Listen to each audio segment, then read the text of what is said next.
Hello everyone, my name is Ananya Rajput, a law intern at Lexis & Company. So today I'll be talking about open government and right to information. An open government is guided by the principle of transparency, accountability, participation and collaboration. Openness in government is bound to act as a powerful check on the abuse or misuse of power by the government. In Rajasthan, the right to information movement was initiated by Aruna Roy in the early 1990s. The Mazdoor Kisan Shakti Sangathan succeeded through struggle and agitation in accessing the using information to put an end to local corruption and exploitation. In 2005, the Parliament has enacted a new legislation which was Right to Information Act 2005.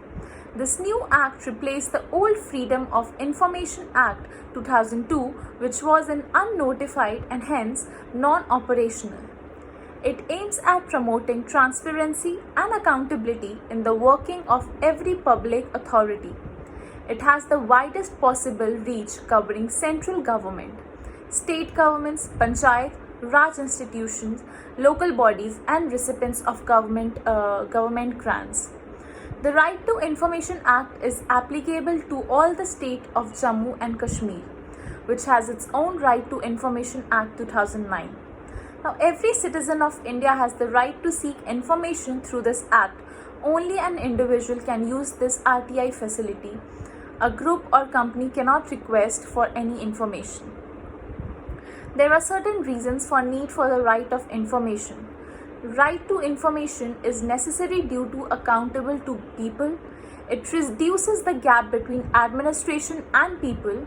It increases people participation in administration, makes people aware of administrative decision making, reduces the chance of abuse of authority by the public servant. Right to Information Act is a fundamental right.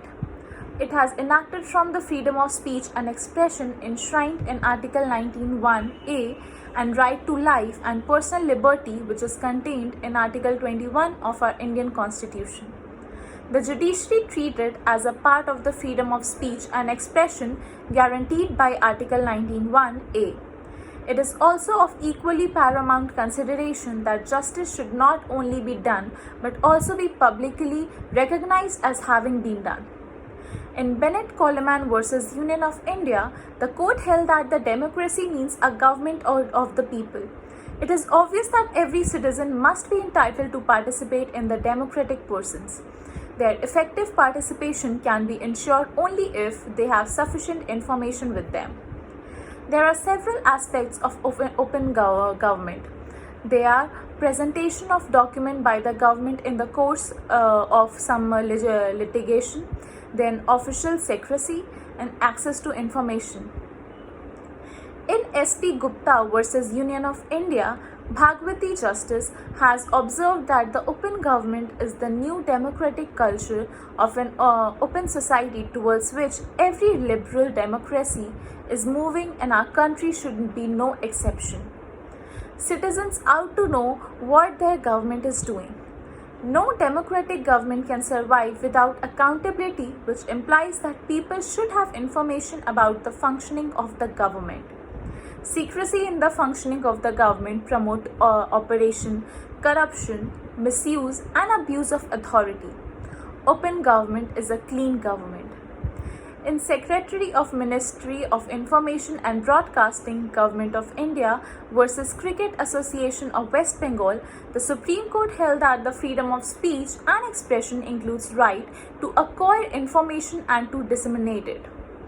The officer who is the head of all the Information Act is the Chief Information Commissioner, also known as CIC.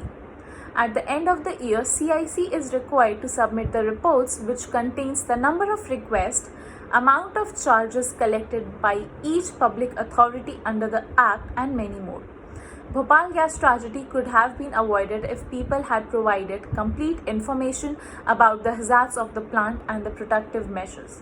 Thank you.